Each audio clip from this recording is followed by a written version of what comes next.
CDMO space को लेकर भी जो है काफ़ी बुलिश थे। एक बार उस पे अपना व्यू अगर आप शेयर कर पाएँ तो, और क्या आपके इस बुलिशनेस सेंटिमेंट को ड्राइव कर रहे हैं, कौन से फैक्टर्स हैं?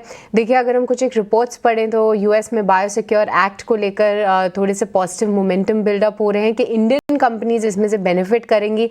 पर जैसा कि आप हाईलाइट कर रहे हैं कि इंडिया अपने दम पर चल रहा है, तो हमारे पास ऐसे कौन से फैक्टर्स आपको दिख रहे हैं जो कि इंडिया की सीडीएमओ स्टोरी को ड्राइव करेंगे? एक तरफ जेनरिक्स में तो हमने अपना दबदबा बना ही लिया है कि फार्मेसी ऑफ द वर्ल्ड हम कहलाते हैं, पर क्या आप सीडीएमओ सेगमेंट की बारी है? बिल्कुल जी, आई थिंक सीडीएमओ एक ऐसा बड़ा सेगमेंट है जो जैसे आईटी मिड 90s में था, उस तरह का आप कह सकते हो कि जो अगले 10, 15, 20 सालों में होगा। क्योंकि सीडीएमओ जो है एक सारे बड़ी एमएनसीज की एक जरूरत है। तो उसमें चाइना प्लस वन एक काफी बड़ा फैक्टर प्ले कर रहा है रोल। बट उसके अलावा भी दूसरा सेक्टर जो प्ले कर रहा है, क्योंकि Indian knowledge of chemistry engineering is very very strong.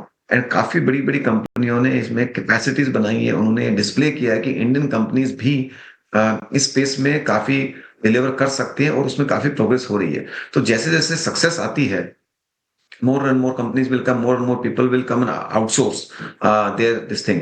So ये सक्सेस लीड्स टू सक्सेस। जैसे आईटी में हुआ, हमको आईटी में पहले कुछ नहीं आता था, हम लोग खाली एक बेसिक कोड करते थे। Y2K से चालू हुआ था, फिर धीरे धीरे today we are leading digitization, cloud migration to ERP to product led software. So वो ऐसा ही इसके अंदर हम जेनरिक से भले चालू किए, पर वो जेनरिक से जो हमारी कैपेबिलिटी बनी है, वो हम सीडीएमओ साइड से जाएंगे और इवेंचुअली शायद ये एनसीई साइड में भी बढ़ जाए। पर ये सीडीएमओ अगले 10-12 साल के बहुत बड़ी मैसिव अपॉर्चुनिटी है।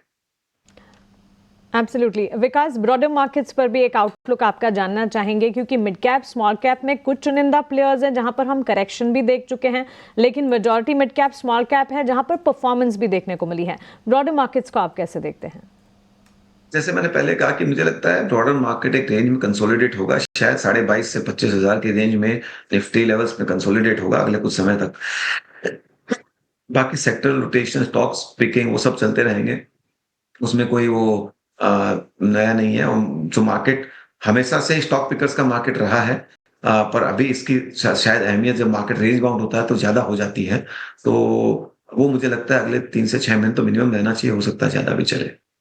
अगर हम देखें तो एफआईआईस हल्के फुल्के लौटते हुए ज़रूर दिखे हैं, पर यह भी ध्यान रखना होगा कि अभी उनका थोड़ा सा हॉलिडे सीजन भी रहता है।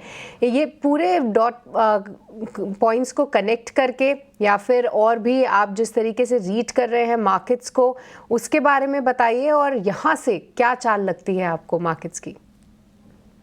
देखिए, मार्केट शॉर्ट टर्म में इस तरह के अच्छे शानदार परफॉर्मेंस के बाद एक मार्केट कंसोलिडेशन होना बहुत जायज है, होना भी चाहिए।